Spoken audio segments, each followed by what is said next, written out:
2022 Chevy Bolt, and just a refrigerant recovery, YF refrigerant. And where's our refrigerant quantity sticker? My eye seen it, they laid it down somewhere. Okay, this is Bolt. Yeah, this is all Bolt stuff. Where did I see? Maybe right, YF.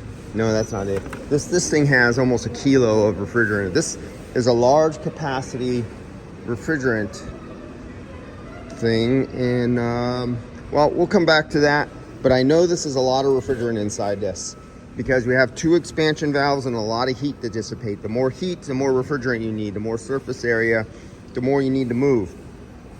So look at the size of this for a little tiny car. Look at the size of this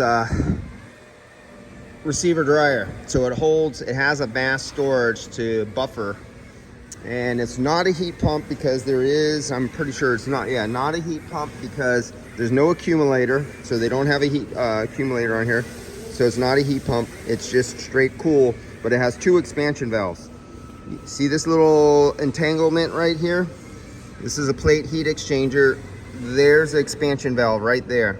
And there's refrigerant lines. You see these refrigerant lines going in and out, expansion valve, and then plate heat exchanger. So hot coolant goes through that plate heat exchanger, and every one of those lines down there, let's see if I could zoom in there. Man, my lens is dirty. Look how dirty my lens is. Every one of those lines, every other one is a passage for refrigerant to go through. And then the next line up is a passage for coolant to go through, and it staggers like that every other one. So you have cold refrigerant flowing through one section, one plate, and you have hot coolant flowing through in the other direction. That is to keep all the electronics, the inverter, the generator, everything like that gets cooled off, the batteries, from that plate heat exchanger. And then the other flow of refrigerant keeps on going, and as you can see right there, right, where are we at? I have this zoomed in on. The other expansion valve is right there for the passenger compartment.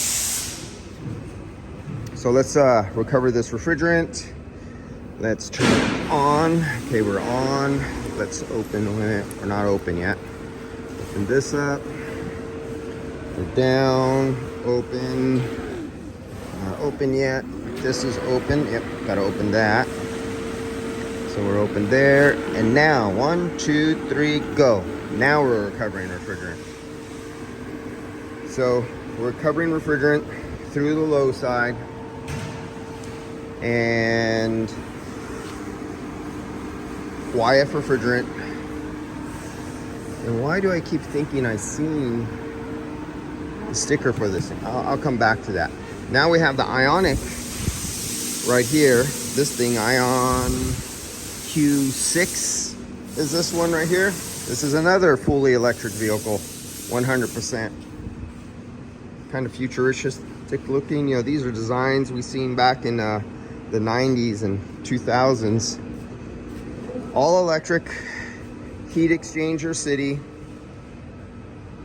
We have our electronic expansion valve there. I think I did a video on this one or another one just like this. Yeah, this one's 900 grams. That's what I was saying. And it won't focus, will it? Let's see if that'll focus. There we go. 900 grams of YF refrigerant. Multiple expansion valves. Plate heat exchanger, just like that Chevy Bolt over there. Really big plate. I mean, if you see the size of this plate heat exchanger, it's that width. This is the width. This is the depth, and the length is almost my farm from where my wrist goes to almost my elbow is the side of this liquid plate heat exchanger. That's a big guy. And you can see one of the refrigerant lines right coming off. It tees off of the diverter valve right there for refrigerant is teeing off right here, this line right here, and it's going into the bottom of this plate heat exchanger. And I see like a receiver or a big buffer tube, this big giant thing. Look, see that big giant guy that's going right there? It's coming out, and I could see right there the tank. It goes in, then another big pipe comes out, think that one's coolant. Yeah, that's coolant. So that's coolant. Is that coolant? God, that's a hard line for coolant. I don't know the exact makeup of this one. I want to see one of these hit really hard. So it's hit so hard that it does a little damage to one of those plate heat exchangers and they need to replace it so I can get it. That's the good thing about working in the body shops. When things are totaled out,